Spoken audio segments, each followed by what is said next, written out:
Well, let's ask our next guest, founder and executive director of Power the Future, Daniel Turner. Thank you, sir, for joining us today. I hope you're staying cool. I want to ask you about this focus on renewable energy. Has it taken the valuable resources that we actually need to power the energy grid?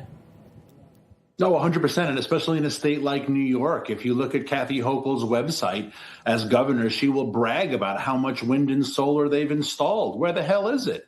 Right? She brags about 8 gigawatts of solar. We've spent hundreds of millions of dollars to amp up. Where is it? It's nice and sunny in New York, I'm sure. It's very sunny here in Virginia where I am.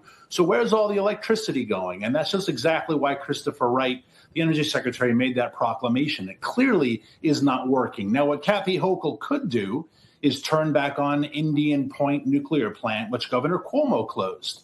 Why won't she do that, though? Because that requires political will. What she could do is she could ask Taylor Swift to not use Madison Square Garden, which uses around 15,000 megawatts. That's about 15,000 homes worth of power. But is anyone going to tell Taylor Swift she can't get married in the most energy-sucking arena in New York City right now? Of course not. So it just goes to show this green nonsense is all just a bunch of lies that people like Zohran Mamdani shove down our throat, where he's not going to lower his thermostat, and he's also not going to tell Taylor Swift to turn his up.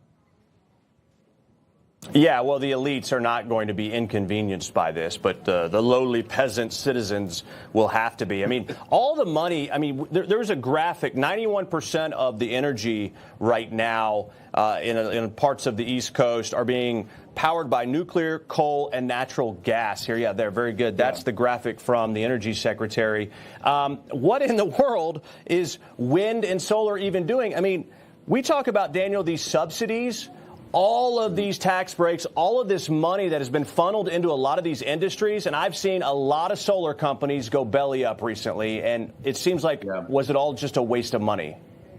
It is always a waste of money. And there's an odd phenomena in the heat that the hotter it gets, the less the wind blows. And anyone who's outside right now on the East Coast knows that. And so you've got these huge wind installations. And when it hits 98 degrees, there really is no wind. So they're useless. And that graph that you just showed is so important because it doesn't matter what the wind does or what the sun does. Well, coal will always work. Natural gas will always work. Nuclear will always work. And yet these are the things that are under attack from Democrat operatives nationwide. It's easy for the mayor to say, turn up your thermostat. It's hard to say, why don't we restart the nuclear plant? Why don't we bring back the coal and natural gas that Andrew Cuomo shuttered? Why don't we build Constitution Pipeline to bring natural gas from Pennsylvania, the second largest natural gas producer in the nation, into New York? So we have more electricity production, but more production, that's forward thinking. That's capitalism. That's America.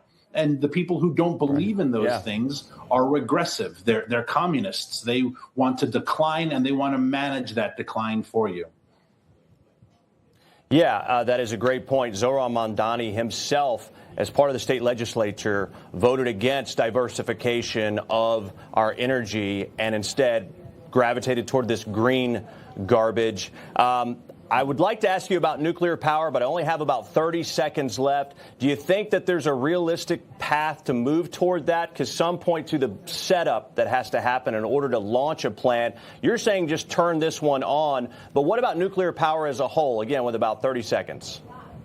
Yeah, well, absolutely. We need to expand it quickly because we need to produce a lot more electricity. And the solution is not turning off your electricity or turning off your air conditioner. The solution is producing more. And if you'll notice, red states are not sending out these same mandates. Governor DeSantis in Florida hasn't asked people to turn off their air conditioner, and it's hotter there than it is in New York. And that's because they produce enough, because these are states that embrace progress, and that's the way we need to go.